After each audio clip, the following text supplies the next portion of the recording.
चाय। Thank you so much. वैसे मैं आपको परेशान तो नहीं करना चाहती, लेकिन आपको मालूम है कि आज क्या तारीख है? क्या? Oh my God, I am so sorry Suman. इस महीने तुम्हें घर खर्च के पैसे देना ही भूल गए। As long as you don't forget that I'm your wife, it's okay. नहीं, आज ही बैंक से निकलवाऊंगा, बल्कि दफ्तर जाते हुए खुद बैंक चला जाऊंगा। ऐसे भी दफ्तर में आजकल होता क्या है।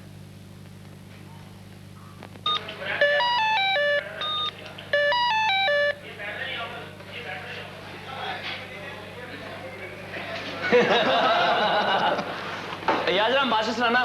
तो चोपड़ा तो आ जाएगी यार। यार समझा कर, कनेक्टेड है। जब तक चाय ना पियो सिगरेट का मजा ही नहीं आता। तू जरा वीके का अकाउंट दिखा यार। अब तो चाय खत्म करने के बाद।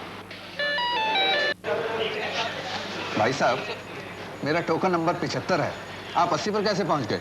भाई साहब आपका चेक आया नहीं है, आते ही आपका नंबर लगाऊंगा। आप बैठिए तो सही। आधे घंटे से बैठा ही तो हुआ हूँ। तो आप मुझ पर चौड़े क्यों हो रहे हैं? ये मेरी गलती तो है नहीं। तो किसकी गलती है? आप वहां पता कीजिए जहां से चेक आता है। All right.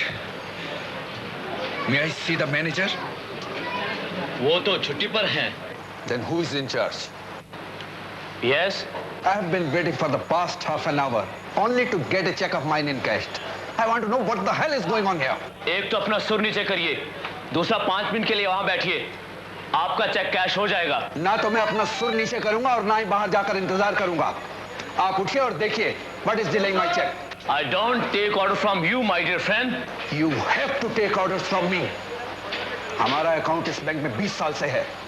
काम के वक्त लोग चाय पिए, कस्टमर्स इंतजार करें। Is there any discipline? यहाँ काम होता है या नहीं? भाई साहब काफी हो गया। आप अकेले कस्टमर नहीं है जैसे हमें अटेंड करना होता है। बाकी के कस्टमर भी तो बाहर बैठे हैं, इंतजार कर रहे हैं पेशेंटली। क्योंकि उन्हें आदत पड़ गई है हर जगह इंतजार और इंतजार करने की। मैं नहीं करूंगा। अगर आपको इतनी ही तकलीफ है तो अपना अकाउंट बंद क्यों नहीं करवा लेते? क्या ये वही बैंक है जहां 8 साल पहले मैं एक NRI के तौर पर पैसे फिक्स डिपॉजिट में जमा करवाने आया था, तो आपका मैनेजर मुझे बाहर दरवाजे तक छोड़ने गया था? जानते हैं क्यों? Because I was carrying pounds. और आज जब मैं इंडिया वापस आता हूं और अपनी ही करेंसी निकलवाता हूं, तो आप मुझसे इस तरह से पेश आ रहे हैं? तो किसने कहा था हिंदुस्तान वापस लौटने के लिए?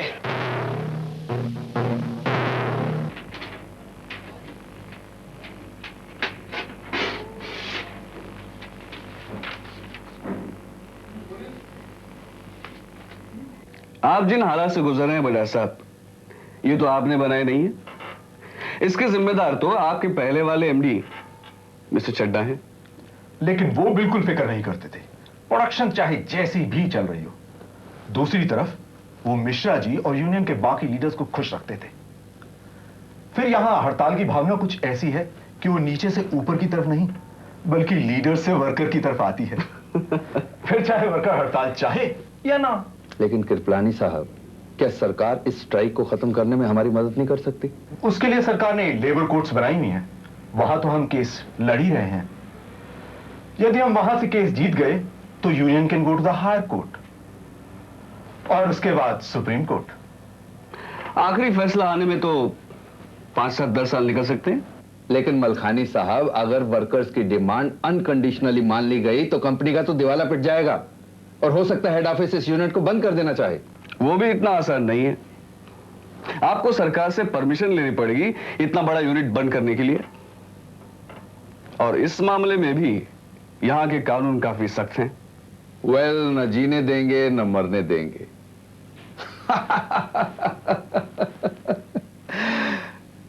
लंदन से गिरा, खजूर में अटका।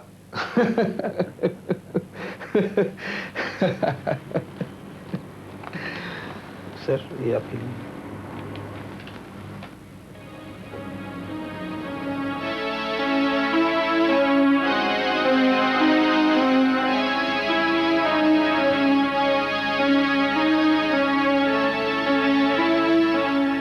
जाएगा।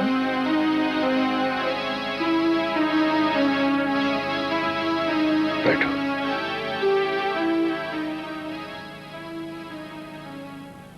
बहुत थक गए क्या? थकान ये थकान भी दो तरह की होती है सुमन। एक तो वो जो आप लंबे सफर के बाद महसूस करते हैं, और दूसरी वो जो आप इस ख्याल से महसूस करने लगते हैं कि आगे आने वाला सफर जाने कितना लंबा है, कितनी दूर और जाना है। बस यही आने वाले सफर का ख्याल मुझे थका रहा है। मैं समझ सकती हूँ, लेकिन इसलिए कुछ नहीं कहती कि जानती हूँ लफ्जों से मैं अपने आप को दिलासा दे सकती हूँ, मगर आपको नहीं। आज लंदन से एक टेलेक्स आया है। हेड ऑफिस मुझे एक डिसीजन लेने के लिए कह रहा है। वो इस बात का फैसला मुझ पर छोड़ना चाहते हैं कि मैं यहां रहकर अपनी बेकारी और बेबसी का तमाशा देखना चाहता हूं, कोर्ट्स के फैसले का इंतजार करना चाहता हूं, या इंग्लैंड वापस जाना चाहता हूं। मिस्टर लॉसन ने तो टेलेक्स में पर्सनल टच देते हुए यहां तक कह दिया है कि मैं क्यों अपना वक्त बर्बाद कर रहा हूं। वो टेम्परेरीली मेरी जगह यहां किसी को भी भेज सकते हैं। They don't want to waste me. तो क्या फैसला किया है आपने? कभी तुमसे या बच्चों से पूछे बगैर मैंने कोई फैसला किया है? हाँ, लेकिन एक सवाल मैं बार बार अपने आप से पूछ रहा हूं कि मैं यहां क्यों आया? किसने बुलाया था मुझे? किसे थी मेरी जरूरत? आप यहाँ वापस आए क्योंकि ये आपका देश है। यहाँ पे गुजारे हुए दिन, कुछ यादें आपको अजीज हैं। वही तो, जरूरत तो मेरी ही थी ना। नहीं, जरूरत देश की भी तो थी। इस दुनिया से हर पल लाखों लोग उठ जाते हैं सुमन, लेकिन ये दुनिया फिर भी चलती रहती है। ये देश प्रेम, देशभक्ति की भावना जब आप देश से बाहर होते हैं तो बहुत याद आती है, लेकिन सामना जब सच्चाई से हो तो आप जान पाते हैं कि आपका तो एक तस्वीर से लगाव था, और तस्वीर सच्चाई से बहुत अलग होती है। इस तरह आप कब तक भागते रहेंगे? मैं भाग नहीं रहा सुमन, मैं तो सिर्फ एक सच्चाई को कबूल कर रहा हूं।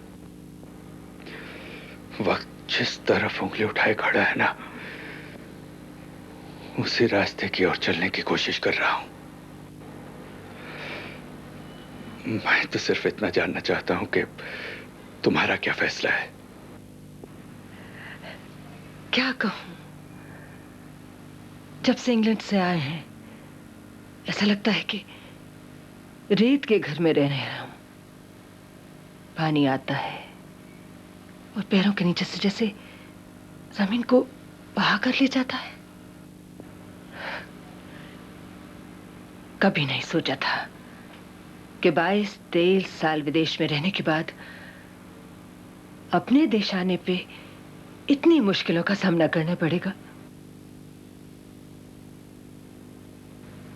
अक्सर इंग्लैंड में सुनते थे कि कुछ लोग इंडिया वापस आ गए, लेकिन 2-4 साल बाद वहीं इंग्लैंड में मुलाकात होने पर समझ में नहीं आता था कि क्या वजह हो सकती है कि इंग्लैंड वापस आ गए। आज समझ में आ गया। याद करने की कोशिश कर रही हूं कि क्या उनके भी चेहरों पर मैंने शिकस्त की लकीरें देखी थी।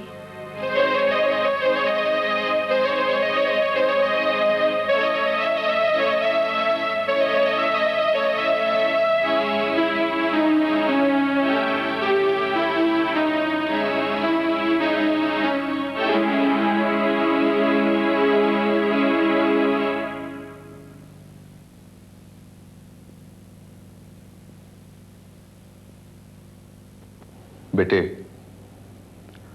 अब तुम्हें यह फैसला करना है कि तुम्हें कहां रहना है।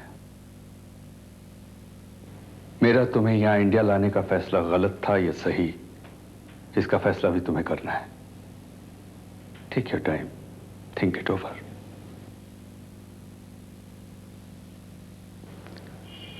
भूपी, ये सब क्या है? अब नौकरी है बाबूजी, जहां कंपनी वाले भेजेंगे जाना पड़ेगा। पर बेटे, अगर ये स्ट्राइक न होती तो क्या तू जाता? अब स्ट्राइक ना होती तो मुझे वो भेजते ही क्यों? खैर, मैंने अपना फैसला कर लिया है। लगता है यहां का लिखा दाना पानी खत्म हो गया है। इस तरह चोट को मत छुपा भूपी, मैं जानता हूं कि सच्चाई क्या है। अब जिंदगी सिर्फ सच्चाई से तो चलती नहीं बाबूजी, जीने के लिए थोड़ा बहुत झूठ तो बोलना पड़ता है। मैं फिर भी यही कहूंगा कि अपने फैसले पर दोबारा गौर कर ले। नहीं बाबूजी, अब मैं सोचना नहीं चाहता।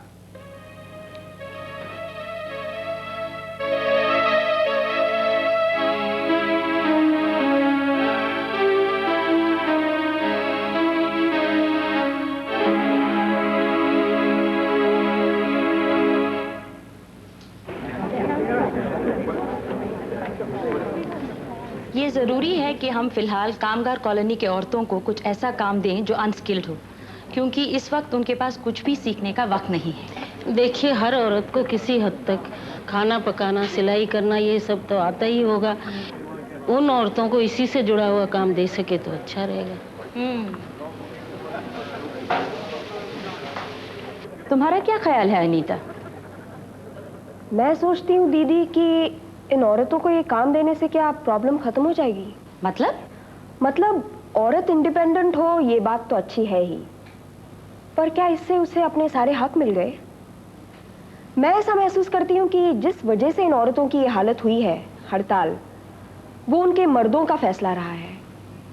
और अगर हिंदुस्तान में हम पत्नी को अर्धांगिनी कहते हैं, तो क्या उसे पति के इस फैसले में आधा हकदार नहीं होना चाहिए?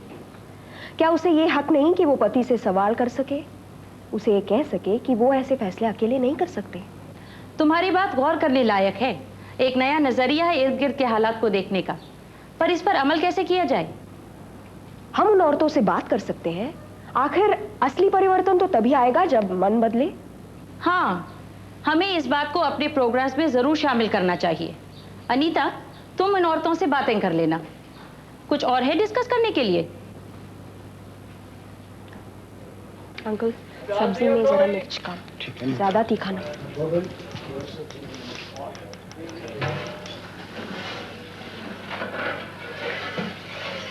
भाई क्या बात है, आपने तो अच्छी खासी हिंदी सीख ली। अर्धांगिनी शब्द का इस्तेमाल औरतों के हक में काफी बढ़िया किया आपने। शशांक, मजाक मत करो, मैं बहुत अपसेट हूँ। भाई अगर ऐसी बात है तो एक अरसे बाद आज हम भी एक अंग्रेजी का शब्द इस्तेमाल कर लेते हैं। सॉरी। बड़ी कंजूसी से अंग्रेजी का इस्तेमाल करते हो। गुलाम तो नहीं रहे, पर कुछ कुछ गुलामी रह गई है हमें। वैसे मैं इसका इस्तेमाल कुछ कंजूसी से ही करता हूँ, और कुछ लोग ऐसे जैसे उनकी जुबान ही ये हो। और हमारी गुलामी की आदत देखिए कि हम इन लोगों को ज़्यादा पढ़ा लिखा समझते हैं, ज़्यादा सभ्य। किसी पर अपना रौब जमाने के लिए हम आज भी अंग्रेजी का इस्तेमाल करते हैं। वही गुलाम और आका का रिश्ता आज भी बन जाता है। वाकई तुम बहुत गहराई से सोचते हो। जी हाँ, मैं बचपन से ही काफी अक्लमंद था। तो फिर न जाने ये शादी न करने का फैसला कैसे कर बैठे? क्या करूं, तब पता नहीं था कि आप जैसे किसी से मुलाकात होगी। हाँ हाँ हाँ। वैसे घर में तो चाची ने तुम्हें और मुझे बहुत पहले से पेयर ऑफ कर दिया था। अच्छा, तो रिश्ता लेकर नहीं आए हमारे घर? Shut up Shashank. वैसे आपका हाथ तो देखें, इसमें शादी की लकीर है भी या नहीं? क्या कर रहे हो तुम? अरे, इसमें तो 2 शादियां लिखी हुई हैं। Shut up. एक इंग्लैंड में तो नहीं हो गई थी कहीं? Will you stop that? एक मिनट, बच्चे भी काफी लिखे हुए हैं। शशांक, मुझे मेरा हाथ वापस दे दो। उम्र भी बहुत लंबी लिखी हुई है, 100-105 साल तो होगी ही। छोड़ो मेरा हाथ। ये हाथ ही तो नहीं छोड़ना चाहता।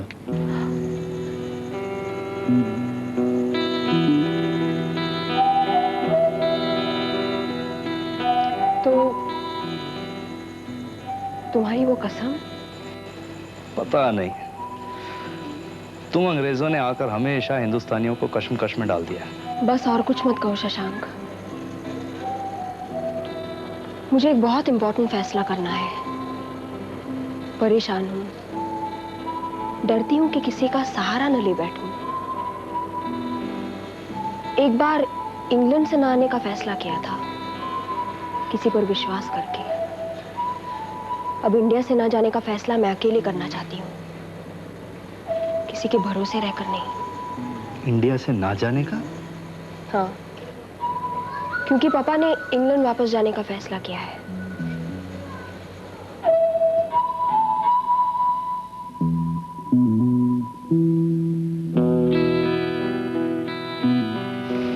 तो क्या वापस इंग्लैंड चला जाएगा? पता नहीं यार, मैं जाना तो नहीं चाहता, लेकिन क्या? मैं जानना चाहता हूँ मेरा क्या फ्यूचर है यहाँ, इसलिए मैं प्रिंसिपल से मिल रहा हूँ।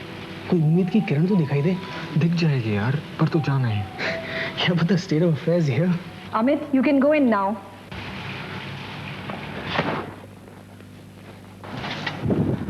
Good afternoon, sir. I'm proud of you, my boy. उस दिन जिस तरह तुम खेले, आखिरी 5 मिनट में गोल स्कोर किया, वाकई काबिले तारीफ है। ये कॉलेज हमेशा स्पोर्ट्स को बढ़ावा देता आ रहा है। Keep it up. Thank you sir. Sir, मैं आपसे कुछ बातें करना चाहता हूँ, मेरे लिए बहुत जरूरी है। Certainly, sit down. सर, उस दिन अगर मैं खेल पाया तो इसीलिए कि एक प्लेयर गेम के आखिरी मिनटों में इंजर्ड हो गया, वरना मैं तो हमेशा की तरह उस मैच में भी बेंच पर ही बैठा रहता। अब भी मेरी जगह टीम में पक्की नहीं है। ऐसा क्यों है सर कि यहाँ आपको टीम में शामिल होने के लिए इन्फ्लुएंस चाहिए होता है? आपका अच्छा खेलना काफ़ी नहीं होता। अगर किसी के पिता कॉलेज कमेटी में हो तो आसानी से चुन लिया जाता है। Well, between you and me, मैं जानता हूँ प्रेशर्स आते हैं। और सर, ये नॉर्थ विंग साउथ विंग क्यों है? ये कोटा सिस्टम क्यों है? Well, रूल्स बनाने वाला मैं अकेला तो नहीं हूँ। और फिर हाँ, हमारे यहाँ ये कोशिश तो जरूरी रही है कि सबको खुश रखो। और उसे तो स्पोर्ट सफर करता है। जैसे एक गरीब स्टूडेंट महसूस करता है, उसे स्पोर्ट्स में हिस्सा नहीं लेना चाहिए क्योंकि उसके पास एक देसी किट है, उसे टीम में नहीं ले जाएगा। अब सर, स्पोर्ट्स तो सिर्फ अमीरों के लिए तो नहीं, और ना ही कोई स्पोर्ट्स इनहेरिट करता है। ये जरूरी नहीं कि किसी के पिता अच्छा खेला करते थे, अब कमेटी मेंबर है तो बेटा भी अच्छा खेलेगा। Well, तुम्हारे सारे सवालों का तो जवाब मेरे पास नहीं, लेकिन एक बात याद रखो कि इतिहास इस बात का गवाह है कि कई स्पोर्ट्समैन गरीबी से उभरे, इतने उठे कि उन्होंने अपनी कंट्री की टीम में हिस्सा लिया। और हाँ, जहां तक हमारी पीढ़ी का सवाल है, मैं मंजूर करता हूं कि हमने कई गलत डिसीजंस लिए, लेकिन तुम जवान हो, हौसला मत छोड़ो। इस तरह खेलो कि कोच मजबूर हो जाए अपनी टीम में शामिल करने के लिए तुम्हें। फिर एक बात याद रखो, दिल में इरादा अगर पक्का है तो राह निकल ही आती है। अक्सर एक स्पोर्ट्समैन की जिंदगी जदोजहद से भरी होती है, दुनिया उसे राइट ऑफ कर देती है, लेकिन वो अपने इरादे से टीम में फिर आता है, बार बार आता है। इस सारे सिस्टम का हिस्सा होते हुए इन लफ्जों के सिवा मैं और कोई दिलासा नहीं दे सकता तुम्हें इनकरेज करने के लिए। Thank you sir, thank you very much. मैं एक फैसले पर पहुंचना चाहता था और आपने इतने ऑनेस्टली बात की। I am very grateful. All the best my boy.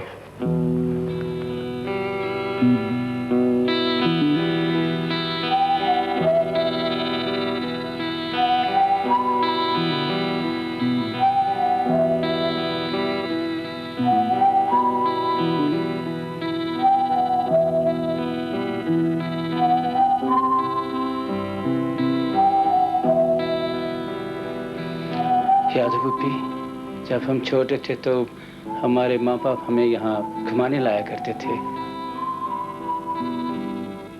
पता नहीं इतनी जल्दी हम इतने बड़े कैसे हो गए। बहुत शौक था ना हमें बड़ा होने का। सच देशी, मुझे भी बच्चों की तरह हिंदुस्तान वापस आना चाहिए था। जैसे उनकी आंखों में कोई सपना नहीं था, कोई उम्मीद नहीं थी, तब शायद इतनी निराशा ना होती। पुप्पी, किसी ने पहले भी कहा है ना, मत सोचो कि तुम्हारा देश तुम्हें क्या दे सकता है, बल्कि सोचो कि तुम अपने देश को क्या दे सकते हो। आपके हाथ पैर बांध दिए जाएं और आपके मुंह पर पट्टी लगा दी जाए तो आप कर ही क्या सकते हैं इस देश के लिए। हाँ, लेकिन ख्वाहिश फिर भी नहीं मरती। अब सोचते हैं कि मुझे भी कुछ करना है। मैं भी अपने देश के लिए कुछ करना चाहता हूं। कुछ I want to contribute, how little it may be, but हाँ, ये ख्वाहिश मरती नहीं। यह ख्वाहिश आपको मारना शुरू करती है धीरे धीरे। यह आपके अस्तित्व को नकारना शुरू करती है धीरे धीरे।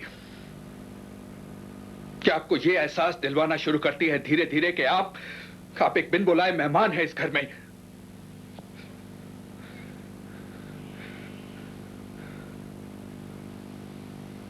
और बिन बुलाए मेहमान की तरह और डेरा डालकर मैं इस घर में नहीं रहना चाहता।